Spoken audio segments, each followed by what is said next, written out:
Mission log number 243. Every experience, every conversation, every relationship, no matter how good or bad, has an essence to it. In Ayurveda, we call this the ojas, or the amrit, or the nectar of the gods, the ambrosia. Extract the essence of every experience. This doesn't mean you have to take blame. This doesn't mean you have to say, oh my God, I'm being punished. But every experience has an essence that you can extract. Welcome to Stellar Life Podcast. Get inspired and live out loud. From love, freedom, and success to having it all. Here's your host, coach, speaker, and shining star, Orion. Roger, you're looking good. Hi, and welcome to Stellar Life Podcast. This is your host, Orion. Welcome. Thank you for being here. Thank you for taking the time choosing this podcast out of a bazillion out there. And also thank you for taking the time to take care of yourselves and to listen to something empowering instead of going on Telegram or on Facebook and listening to something depressing, because there's a lot out there that is not good for your vibration and will bring you down, but not this conversation. This conversation will bring you up and elevate you. We're going to talk about frequencies as well as many other topics. It was a wonderful episode with a few topics within it. And I had the honor and pleasure of learning and conversing with Dr. Frances Yahia. She's a mental health counselor, Akashic records reader, and archetypal astrologer. We talked about spirituality and astrology and how your subconscious mind works with symbols. We also got into how our male and female energies can be out of balance and how to balance them and what it does to your relationships, and also how to listen to the subtle whispers of your intuition. So without further ado, on to the show. 2, 1, 0. Hey, Frances, and welcome to Stellar Life Podcast. It's wonderful having you here. Hi, Orion. Thank you for having me. Thank you. And before we begin, can you share a little bit about your life story and how you discovered your passions? Because it looks like you have multiple ones. Well, they all kind of meet together, but I was actually born into a cult. So spirituality and spirit was a big focal point for the first 30 plus years of my life. I was actually forced into an arranged marriage. And upon leaving the cult and that marriage is when I really discovered spirituality. I found a quote that changed my life, which is in the Kabbalah, that says there's no coercion in spirituality. And I realized at that moment that all I had known was coercion and not spirituality, and thus began my quest. Astrology found me shortly after, and that was the first tool of personal development that really allowed me to understand myself. And one of my big passions, I later on found the Akashic records, and that changed my life. Through those two tools, I was led to shamanism and Egyptian tarot, mythology, symbology, and that's kind of what I do now. I work a lot with myth and symbols. I work in the Akashic records primarily. I do have a Ph.D. in mental health counseling, so I am a licensed counselor, but it's the use of these tools that really allow me in an hour, 2-hour session with a client, make huge advancements that they would normally do in traditional counseling in just, a few weeks. So we really get ahead of the game with all of these tools. Wow. That's amazing. I've taken Akashic record readings more than a few times, and it was mostly spot on. But I know sometimes it's not exactly spot on. Do you know why? Well, different readers have different styles. I think sometimes people come to spirituality not really sure what they're looking for. So for instance, my client this morning, she had a very strong focal point of what she wanted the session to be about. And so we were able to focus, where other times I have clients that aren't really sure what they're looking for. So when I read the records, I always start off with a symbol. And from that symbol, we have a conversation. And then from there, I ask the client questions. So I think it has a lot to do with the state of mind when the person approaches the Akashic records, exactly what's going to come through. I have learned in my readings that the spirit guides want to kind of tell you what's going on and important for you to know, even though that may not be the focal point of what you came for. So I do spend a few minutes talking about what shows up initially in that image. And then I get into the client questions. But I think it really has to do with the state of mind of the client. And you see this oftentimes in like tarot as well. I do Egyptian tarot, and you'll see the state of mind that the person comes with, and that needs to be sort of addressed, sort of like energy clearing or addressing issues that are subconscious that are coming up to be healed before we can go into the direct focus of what the client wants. Does that make sense? Yeah, it makes sense. It makes sense because I think that when two people are coming together to receive this type of messages, they need to be aligned and in tune. And it really helps when both people are in the right frequency to receive the clearer messages, right? Absolutely. And I work a lot with the subconscious. My first book is all about working with the subconscious and healing subconscious trauma. And one of the things I'm specialized in is to work with subconscious. And that is what I see comes up in client sessions initially. So even though if the person isn't expecting to discuss that tends to come up in that initial symbol so that it's addressed. Now, if the client wants to go further with that, we do. But I think that addressing subconscious issues is super important in shifting our vibration and shifting our frequency in the way that we're going to work and live in the world. Mm-hmm. Yeah, the subconscious mind really understands symbols and metaphors more than language. And I know with my work with my clients, I work with a little bit of NLP, a little bit of hypnosis. I'm now getting certified with RTT, which is rapid transformation therapy. I'm fascinated with this whole world of the subconscious mind and how to tap into someone's mind and get the truth out and then help them heal. Can you talk a little bit about what symbols do to the subconscious mind? Well, a symbol is, you hear that saying, a picture's worth 1,000 words. Yeah. A symbol is like so much more than that.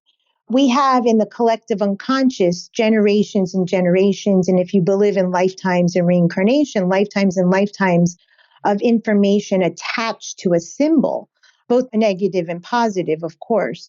So when I see a symbol, I basically am shown the whole story, past, present, and future. So in one symbol, when I open the records, I can see all of the story of the person's soul. Wow. If they have past life issues, currently what they're working through in this lifetime, and of course, where the energy we want to shift to move forward. The same is with astrology. Astrology is just symbolic language. Those planets I call the psychological organs are simply symbols, and they carry so much energy. So reading a person's astrological chart is basically reading the symbolic language of their soul. So symbols, you look at a picture or a symbol or an image, and it gives you so much information. And that's one of the things I specialize in, is teaching people how to live symbolic lives. In my shaman consciousness class, we do a lot of symbolic work, obviously in the Akashic records, in astrology. I'm a university professor, and I try to teach the students to listen symbolically. One of the things I teach students is to listen for the element that the person's speaking from. Are they speaking from air, earth, water, fire? We speak symbolically. And if we listen, we're being told everything. So symbol comes not only through an image, but through language, through emotion, in many different ways. That's amazing. I've never heard of listen symbolically. It's fascinating. Oh, it's fascinating. When I do a session, obviously I'm connected to all my clairs. So I'm mainly claircognizant. So I have an inner knowing. I'm clairvoyant, but I'm clairaudient. So I'm listening to telling me what the person is saying beyond the words. Listening symbolically is a huge gift, a huge tool in therapy. And then if you can attach that to a symbolic, an image or a dream or a story, it's amazing how it unfolds. I was curious about your name. Are you familiar with the story or the symbol of your name? A little bit.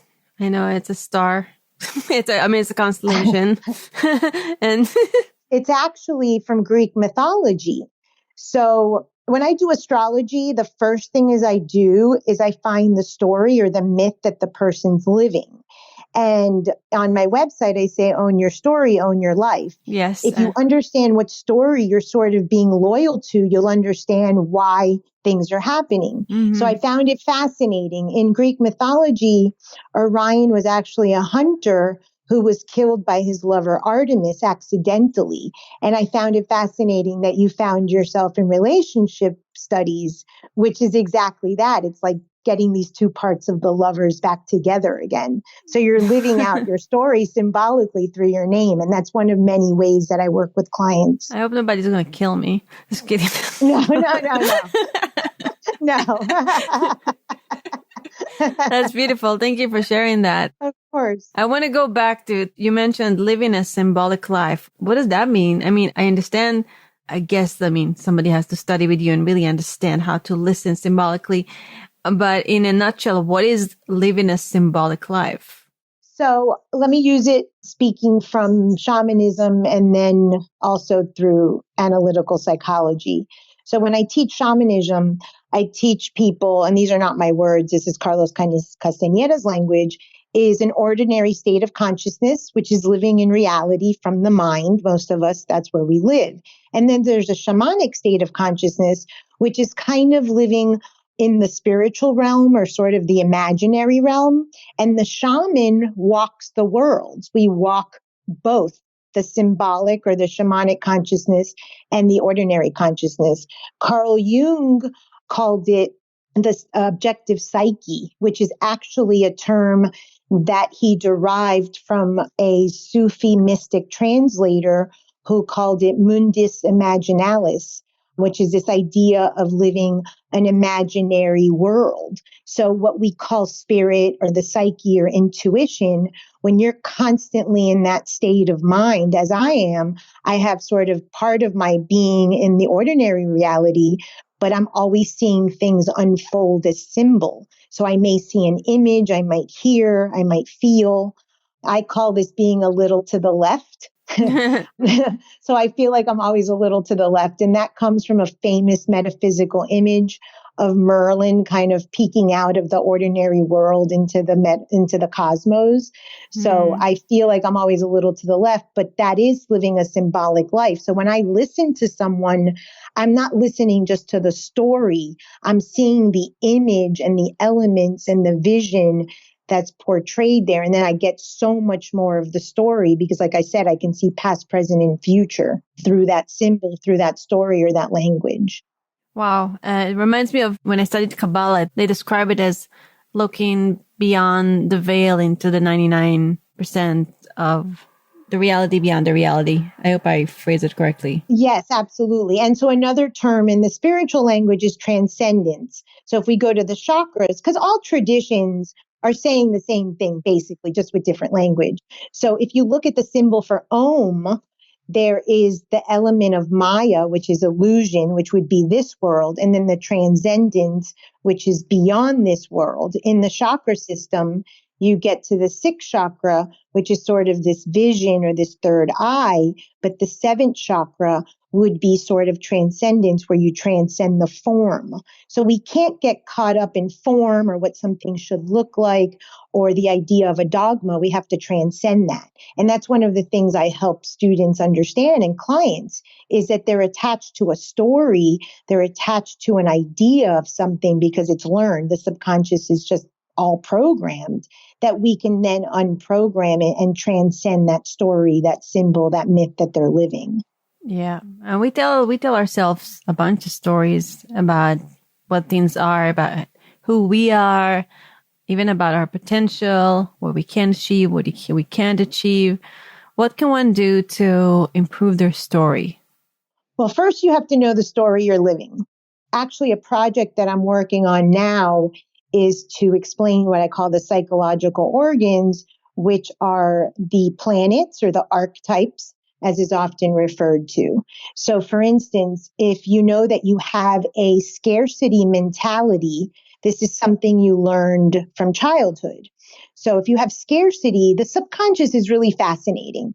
It's going to decide to use one side of the coin or the other side of the coin. So you may come from a very impoverished household and you might have a scarcity mentality, but you may make a lot of money, or you may marry someone who's very wealthy, or you may work in a mansion. Your psyche is going to create that story so you're around wealth or poverty in one extreme or the other. I call this the 0 to 100. And my understanding is that the health is between what I call the 48 to 52, which is the balance. So for instance, efficacy would be the balance of scarcity and abundance. And I don't mean abundance that you have to limit yourself. I'm talking about someone who feels entitled or thinks that wealth will define them and make them happy. So the middle ground, or the 48 to 52, is being efficacious, having your money work for you, you working hard but not having a life, balancing your budget, and things that in my book, I referred to the adult, that adults would do.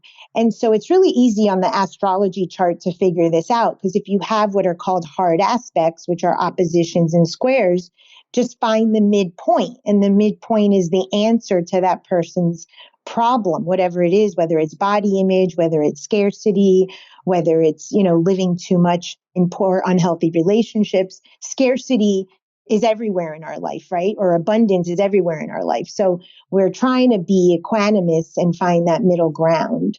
So that's the first thing, is identifying what story you're living. And that's the first thing I do in the records or in astrologies. I tell the person what myth they're living out. This is very easy to see with the sun, the moon, and the ascendant. Those 3 planets tell me kind of the whole story that I need to know about the client. And then we have a conversation about how they're living out that myth. And I have a thing called no new stories, hashtag no new stories. There are no new stories. Your story is not original. It's been written in the myths of other philosophies, Greek philosophy, Hindu philosophy, or mythology. These stories have been written over and over. The only thing you did was make it yours, your location, your family, the way you played out with your costumes and the people in your life. But if you trace it back, which is one of the things that shamans do, if you trace it back to mythology, no matter what philosophy you believe in, whether it's Bible or myth as a philosophy of life, you're going to find that story. And you're living that out. And so you can change the ending. And that's one of the beauties of mythologies. There's so many different endings to how these myths unfold. And that's the free will concept. So I'm a believer that we're somewhere between determinism and free will. And yes, certain things are determined, perhaps our family, our values, our culture, our religion, but other things are free will. And that's really the way we approach the story, the choice of changing and unraveling the story to build a new one. And most importantly, which is one of the things I've learned, is the state of consciousness in which we approach our story. I don't think we're very complicated individuals. We appear complex, but I've been doing this work for so many years. People come with one theme over and over and over. And the planetary cycles show it over and over and over again that you're working that one issue. So whether it's money or body image or relationships or sexual issues, you get faced with that all the time. You decide the level of consciousness in which you approach the problem. And I think as we get older, we kind of stumble enough that we learn. All of the tools that I work with kind of help bypass the stumbling so that we can approach the story and change it with a higher level of consciousness. Wow, that's beautiful. Thank you. Can you share a client story? Someone who was able to, in an extraordinary way, shift their consciousness and change their story? You know what? If you don't mind, I'll share my story. Sure. Rather than sharing another. Even better. The book that's coming out later this year, which is The Truth is in the Triangle, is my whole story and is my philosophy and theory on relationships. So that's been my main issue, my kind of what I call my thread. And for the listener, your thread or your quote unquote problem that you're going to kind of confront over and over again, your negredo, as it's called in alchemy, is the planet Saturn on your chart. So I have Saturn in the 7th, meaning the relationship house. Obviously, that's going to be the door that I keep knocking on cyclically throughout my life until I kind of figure it out, right? So I realized I had to shift the state of consciousness in which I was approaching this. And so by that, I wrote this book and this theory to kind of help myself. So I was forced into this arranged marriage, and there was a lot of abuse and violence. My God. And as a result, I became very angry. Mm-hmm. And so I went through life very, very angry. And anger is another word for Mars, the archetype or the psychological organ of Mars, which rules Aries. And Aries is the warrior. So we all have a warrior archetype. We all have a masculine energy in us. But is it out of whack? Mine was absolutely out of whack. So I left that marriage. I was able to use my warrior energy to leave and survive. And then I met a man who had prostate cancer. And there were obviously issues in the physical organ of the masculine energy. Well, then I married a man who was transgender. So as you can see, I started castrating the male energy from my partner so that mine would grow and grow and grow, because I learned in the world that the only way that I could survive is if I sort of overpowered my masculine energy or my Mars Aries archetype.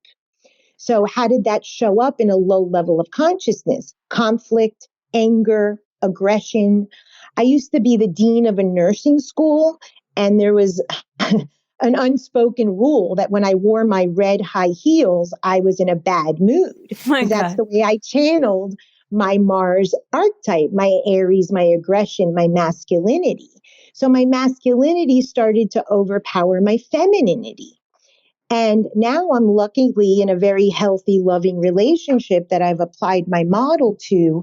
And I've learned boundaries. I've learned to balance the masculine and feminine energies through my breast cancer experience of my own life, that now I've manifested this balanced relationship where the male and female energies that we both have, because each individual has both, are more balanced. So if we learn from childhood that our father, for instance, has the power, and we see that as a child, subconsciously we're saying, oh, that's how I want to live in the world, which is what I did. Or you have a covert power, let's say your mother, and I'm just using traditional roles. That's not necessarily how everybody lives it out. It's how I did. And your mother is more feminine or more manipulative or more covert power, then you might choose that way to live in the world. Well, I chose the father archetype or the Mars archetype, and I showed up in essence as the man in my relationships. So I had to switch that programming, and that's at a subconscious level. When I got breast cancer, I was confronted with this option of having a double mastectomy. That would have meant that I had to basically cut off my femininity, which is my breasts. And I said no. And today happens to be 5 years from that first surgery. Wow, congratulations. Not a coincidence that it's International Women's Day when I chose to have that surgery. Is the following year, I had a birth of Venus party. And in my book, Witch Bitch, I have a ritual about a birth of Venus party, which is where I allowed the Venus archetype, the feminine energy, or what Jung would call the anima, to enter my life. And I started embracing my femininity, and I started owning my body and my beauty and all of the feminine qualities that I kind of just castrated as a result of not wanting to embrace the feminine because I saw it as weak, which is not. And I later on learned, which is the topic of my newest book on relationships, that we each have an alliance with one of our parents. And I chose the alliance with my father, who I deemed to have the power that I wanted. And I, in essence, castrated my mother. I've now learned that my mother had a lot of wisdom and am incorporating that feminine archetype into my life. And as a result, I've manifested a healthy, balanced relationship. So if you track the energy, if you listen symbolically or live symbolically, you can see what parts of yourself or what psychological organs, which are manifested in the astrology chart, are being castrated or being sort of shunned, and you're not incorporating or integrating them into your life. When I understood that, it all made sense that I had been castrating my feminine. That's why I had an eating disorder. That's why I had self-image issues, like everything to deal with the feminine. And once I integrated that, I changed my relationship with food. I healed my cancer. My relationship with women improved. My relationship with nature improved. I became a stronger shaman. I mean, everything unfolded as a result of accepting the feminine energy. Does that make sense? You don't know much about me, but yeah, absolutely. Because I've been in an abusive relationship myself, and I became very masculine after that. And it was hard for me to even date because I had a feminine exterior, but the question that ran my life that I came into every relationship with was, how can I not get hurt by you? And in order to not get hurt by you, I'll have to prove to myself that I'm stronger, more capable, and that you're not going to hurt me. So isn't it interesting that your name is Orion? In the story, you're the hunter, which is the masculine energy, but is killed by Artemis, the feminine energy. And therefore, your response was, I'm going to show up even more masculine because you're not going to hurt me. And so I just love the symbology of that story. And you don't know maybe about me, but I was born into a cult, and I was actually named after the spirit guide. And funny enough, spirit guides are not embodied. So what did I do? I negated my body, the feminine, until I got cancer. Wow. And cancer forced me into the body, and I changed everything. I went through a serious bout of depression. I had cancer 3 times recur. I mean, I was forced to own my body. And now I love my body. I have a healthy body image. I feel sexy. I feel pretty. I have a great relationship with food. I was bulimic for many years. I mean, there's so much symbology when we decide to castrate one aspect of ourselves. We go to what I said before, the 0 or 100. And I was a 0 in body or matter, and I was 100 in spirit. Yeah, that made me a great psychic, but I wasn't balanced. What health can I offer anybody? Now that I live between both worlds and a balance of spirit and matter, now I can be a healer. Now I can help. Amazing. And for me too, I had to learn, like, I thought that being feminine was being weak, and I didn't want to be weak. And I thought that the word surrender was an awful word, and I didn't want to surrender. And I ended up surrendering to my divine and calling upon my beloved and meeting him within 48 hours. And he proposed to me 9 days after we met, and I said no. No, but yeah, like this whole journey, learning about my body, my femininity, embracing my emotions, being a part of a female community and loving females, this was all new to me. And I'm so blessed that I went through this journey and that I learned so much from it. And this is something that I teach as well. It's a part of my teaching. I love that. Helping women to connect to both their male part and their female part. Because I feel that when a woman is too hard, too in her masculine, it just feels exhausting.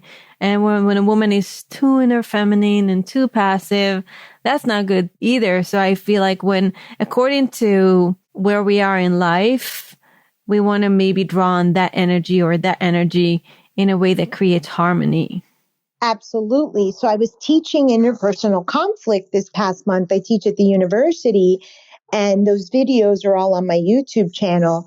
And I was talking about this balance. And you wouldn't show up to war with no weapon. So if you are in a war zone, if you are in an area of conflict, then you have to show up appropriately. But if you're not at war, and you and I felt that we were at war all the time, so we were prepared and armed all the time, all the time. I remember I bought myself, when I got cancer, a little dog, a Yorkie, a teacup Yorkie. Okay. And he is the cutest thing. And hopefully someday I will write the book called Spirit Dog, and his beautiful face will be on the cover. But I named him Dino. Dino means little sword. I had a labyrinth in the back of my house. And I went to walk the labyrinth one day. And the labyrinth, for those of you who don't know, is a beautiful spiritual tool that you can walk, or you can do a finger labyrinth. And it's a really meditative tool. So I built one in my backyard, and I was walking it, and I have a sword. I actually own a big sword that's at the base of my altar. And I'm like, I'm putting down the sword that I used to sort of put to myself, of self-hatred, self-destruction. And I'm picking up Dino, which was symbolic of like the little sword, the nurturing, the baby that I wanted to take care of, my inner child. And later on, I decided that I was going to name him Dino for little sword, and also for Dionysus. Do you mind if I share a beautiful myth about masculine and feminine energies? Absolutely. Yes, please. So Dionysus in Greek mythology is one of my favorite gods. He's actually a transgender god. And if you see him, you wouldn't know if he's male or female. And it's because he represents the balance of the male and female energies. Well, Dionysus was attacked by the Titans, and he was eaten alive. Ooh. And there's a lot of symbolism in the fact that his body was basically fried to a crisp and eaten.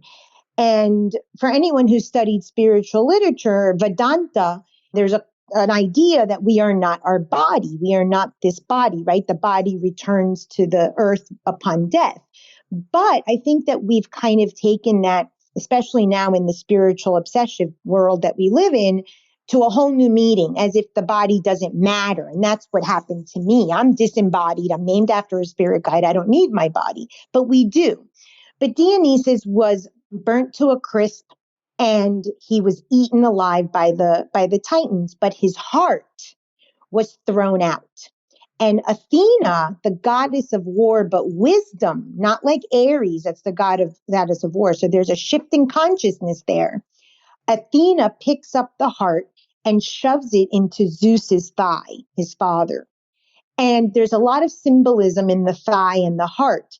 The thigh represents the lower chakras, the animal nature. The heart is the fourth chakra, the divine nature. And it is the union of the spirit and the matter, the divine and the human, or the divine and the animal nature within us, that leads us to balance and equanimity. And as a result, Dionysus represents the balance of the masculine and the feminine energies, because he actually was what's considered twice born. He's the god that's considered twice born. And it's because his flesh was killed, his heart survived, which is like the fourth chakra, the love to other, what we call the agape love. But the thigh represents the third chakra, which is the self-love. And we need to achieve self-love before we can give it to a partner. And my whole book is about the Eros Gamos, which is what's called the mystical marriage. So Dionysus, so I named my dog Dino for little sword. I was putting down the self-destructive sword and picking him up instead, something to love and nurture, so that I could extrapolate that lesson of love and nurturing and then put it to myself. And Dionysus, because I was twice born, I buried sort of that old Frances pre-cancer that only lived in the masculine, and I united both my spirit, my matter, my masculine, and my feminine. So I love that myth of Dionysus. And it takes me to this idea of the mystical marriage, the Eros Gamos. And that's the basis of my relationship model, is you have to first birth yourself before you could birth this partnership. So when you talk about your beloved, what I hear is you did all of this work, and as a result, then your appropriate king came to meet his queen. And the mystical marriage is that it's finding the divine in self, unifying masculine and feminine, the spirit and the matter. And then we can get married externally to our appropriate king or queen. Yeah. For me, it was a long journey of finding from self-hatred to self-love and appreciation and getting into an obsession of basically rising from my own ashes. That was my obsession, to heal myself, to find the light. And I think that led me in a lot of prayer and a lot of cry and a lot of tears and a lot of co-creation with the divine that led me to that moment. It didn't just happen in one moment. It was a process of healing. Oh, absolutely. And that was all learned from the subconscious in your origin story. So I write about the origin story in my first book, The Seven Gates, and the mythology or the story that we're living out is our origin story. So I have a 4-step model of how the subconscious develops. The moment of conception, your parents have a state of mind.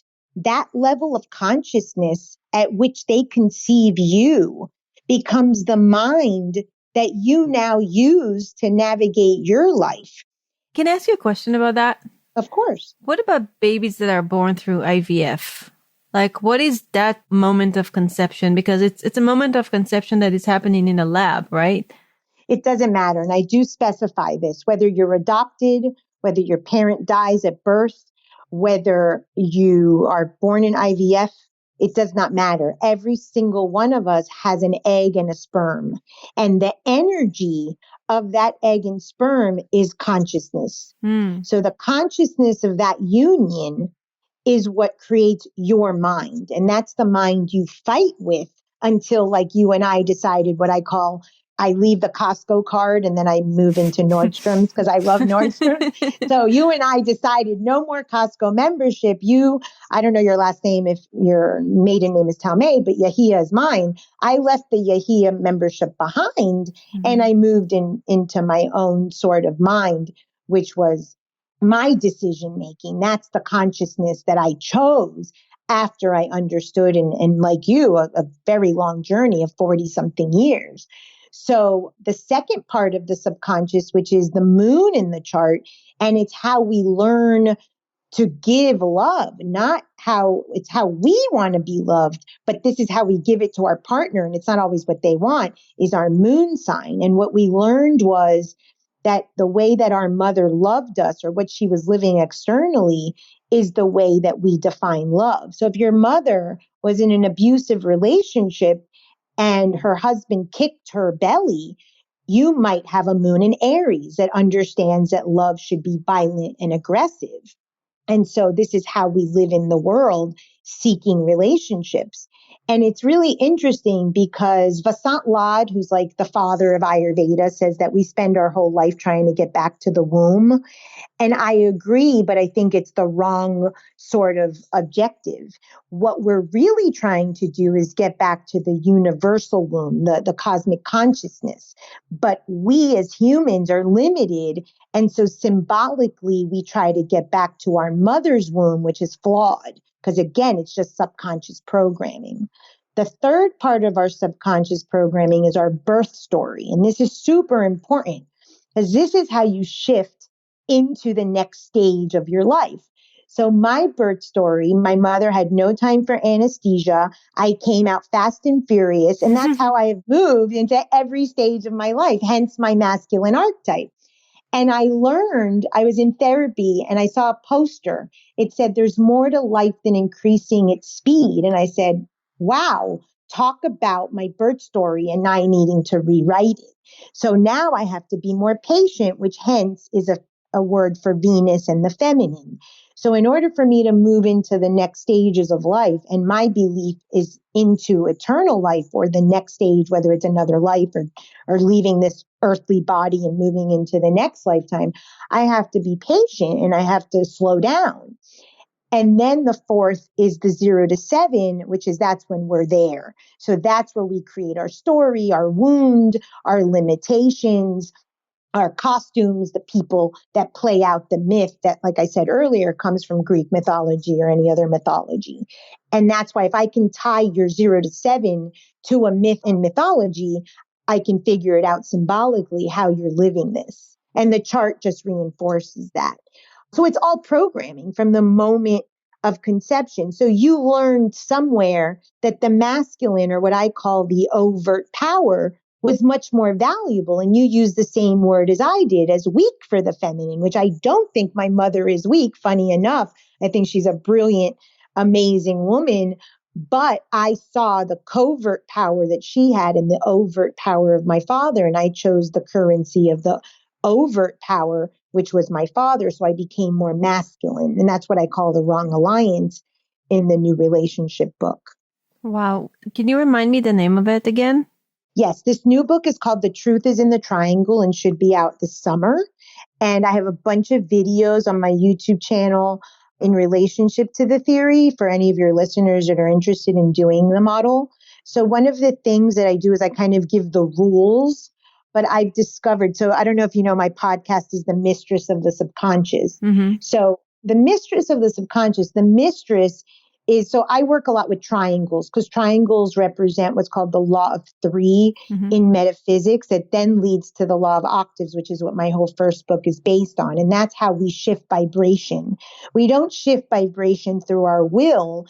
We shift our vibration by first having an action potential, which is the 3, the triad. So the Father, Son, the Holy Ghost, the Shiva, Vishnu, Brahma. The 3 is repeated in spirituality over and over, because it's the energy of movement, of potential. But if we don't stabilize it with the energy of 4, which in the Asian cultures, ironically, 4 is the number of death, it relates to the physical world. It's actually, you have this action potential, let's call it an idea or a thought. But if you don't put the human part into it, the boundaries, the rules, the action, the hard work, the sweat and tears, you're not going to achieve that. Same goes to the metaphysical law of the law of octaves. So my book is child 3, and then the adult is 4, and it's built on that. So I use the triangle a lot. And in this new book, what I have the reader identify, and the video explains this well, is who did you have the wrong alliance with? At the base of the triangle was you and either your mother or your father. So a simple way to identify is who had the overt power and who had the covert power, and which one did you take? Are you more manipulative or are you more outright?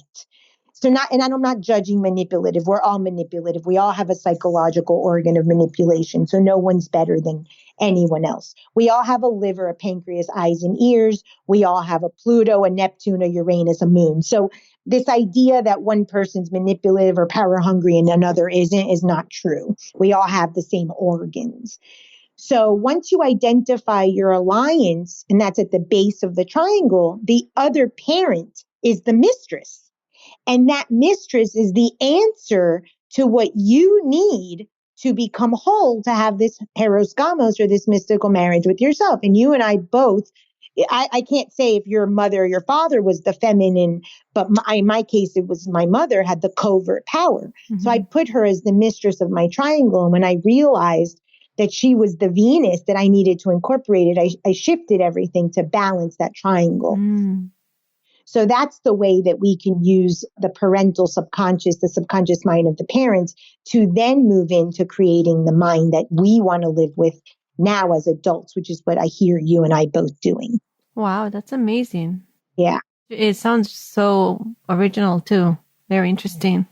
Well, it's all based in mythology. So Zeus and Hera are the quintessential husband and wife. So the idea of the husband prancing around town and the wife nagging, that comes from mythology of Zeus and Hera. So Zeus and Hera had 2 children. They had Hephaestus, that was kicked out of Olympus because he was deformed, and Ares, who, like I mentioned before, is like conflict, aggression, but he was the favorite child. So when I work with couples, and I mentioned this in the video and in the book, I ask 2 simple questions, talk about symbolic life. How did you meet? And what was your first fight? How did you meet is the fantasy, or what I call the snow globe. Every relationship is built on a snow globe. So a fantasy. When that snow globe cracks, which has to crack, That's Aries. So you've got the Hephaestus is the fantasy. And my belief system is Hephaestus was the only god kicked out of Olympus. That's the part of us that our parents said, no, no, no, you can't do that. You're too sexy. You're too talkative. You're too masculine, whatever it was, whatever fragmented part of ourselves was told by our parents didn't belong in the snow globe. We chucked out the window. That's our Hephaestus. We meet our partner with someone who has a similar or opposite snow globe, and they pick up our fragmented parts and we create a new snow globe on that. But inevitably, every snow globe has to crack.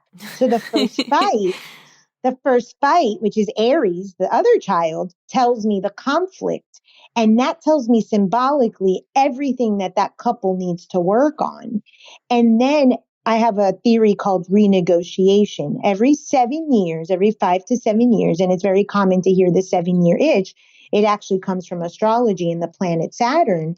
Every 5 to 7 years, our snow globe is supposed to shatter, and we're supposed to renegotiate. And we're supposed to find each other again, build a new snow globe, have a new fight, and then again the 7, the 14, the 21, etc. Wow. So I just use mythology to inform what's happening in our lives. That's amazing. With the messages that you get, so you got tools to channel, but do you sometimes can't turn it off or see stuff in your dreams? I do teach Akashic records and I teach psychic development and I do teach living a symbolic life. And I really have to stress, spirit does not control matter. Matter controls spirit. And even though it's an equal partnership, for those of you that are trying to be more intuitive or living more psychically, you have to give rules to your spirit guides. So this idea of Teresa Caputo, which obviously is for entertainment purposes, the Long Island medium, she goes into a deli and she's like, I see your dead father. Well, that's not the way this works. And it shouldn't work that way. And you shouldn't be woken up in your dreams or your sleep every night. I'm not saying that you can't have a prophetic dream. Of course, that happens to everybody, even non-psychics. But this day in and day out, that spirit overrules your life. You are living more in the spirit than in the body. And I remember being at a yoga class many years ago and this spirit showing up and begging me to tell the yoga teacher a message. And I said, absolutely not. I will not do that. Well, she nagged me the whole class. And finally, I went up to the teacher and I said, look, this is what's happening. And she started crying. Thank you so much. But I told my spirit guides, do not put me in that position again. You put rules on spirit. The boundary is the matter. We are the earth element. We landlock the spirit, which is the water element. So we have to give rules to how our spirit is going to live in our life. And I do not give unsolicited advice. Now, when someone makes an appointment, they're asking for the guidance. And so I give it to them. And you, of course, read the prayer and that allows you to access the records or the chart. But I do not give unsolicited advice because that's a spiritual law. You don't get help unless you ask for it. There's actually a joke where two angels are sitting by a phone and one says to the other, have you gotten any calls today? People don't ask. So ask and you shall receive. But spirit, people that work with this realm are not supposed to give unsolicited advice. And we are supposed to give rules to how our spirit works in our life, not them dictate our life. That's a misnomer. What can we do in order to tap more into our psychic abilities and get answers, for example? So I started teaching a year-round shaman initiation course. And I just said today in the group chat, I said, listen to the whispers because the whispers become roars. Intuition is very soft and subtle. It's not going to be a scream. Now, not to get me wrong, there are times that you need a scream, like watch out, there's a car, you're going to get an accident, and people have said that. But for the most part, a spirit is a very subtle whisper. So very typical answers, quiet down, calm the mind, mindfulness activities, of course. But learn to pay attention. If you believe, like I do, the metaphysical law of the law of correspondence, as above, so below, as within, so without, everything that's happening to you outside is a symbol, is a message for what you need to sort of correct or evaluate internally. So learning to pay attention. If you're creating a conflictive relationship, there's obviously some inner conflict, like you and I figured out, that we had to resolve. So I'm not saying take blame for the abusive relationship you were in or I was in. I'm not saying ownership. I think ownership. But yes, you have agency in what you're creating. And I think that we should definitely own that. The other thing is, whatever message you get for another person, I was just talking to someone this morning who wants to develop her spiritual abilities. And she's a hairdresser. And I said, I'm sure you do a lot of therapy more than cutting hair. And she laughed and said, yes. I said, well, every message you give is one that you need. It's very easy to give others advice.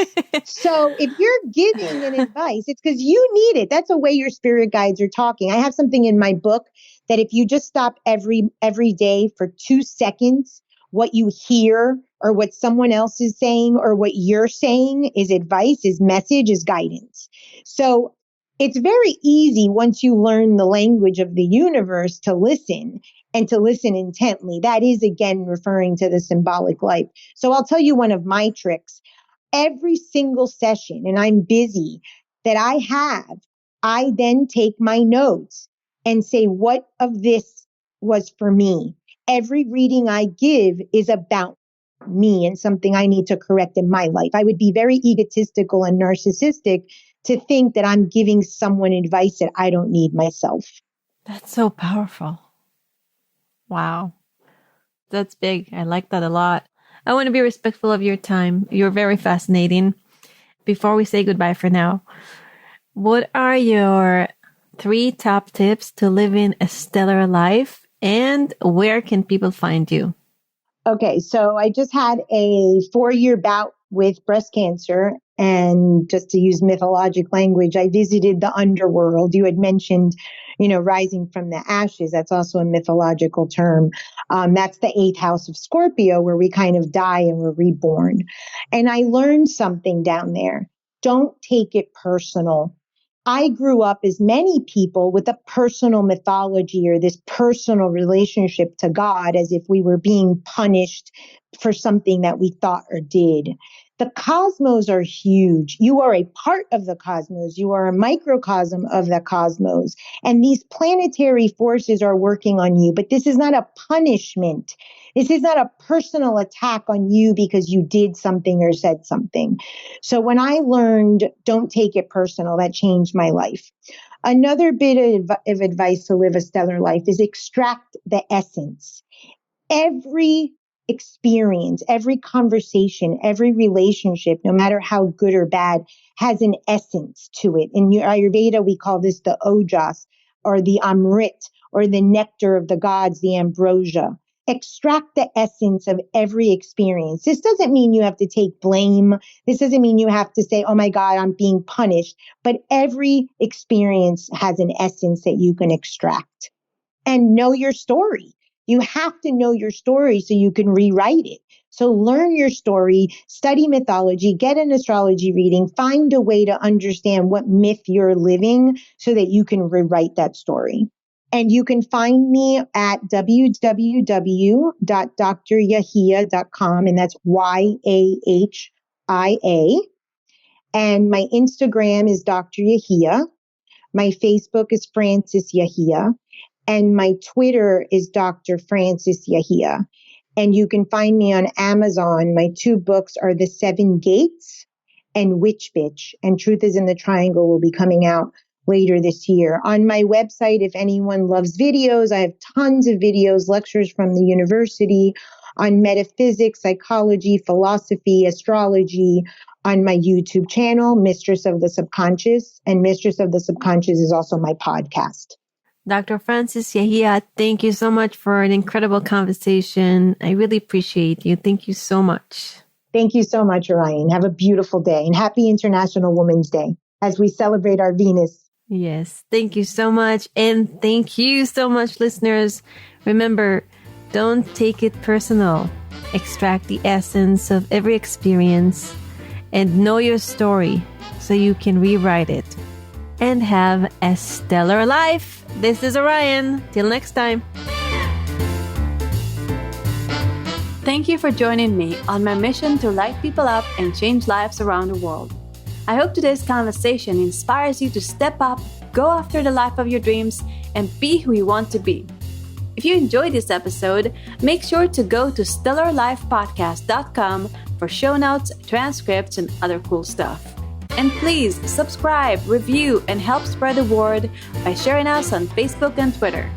Have a lovely day, and I'll catch you on the next episode.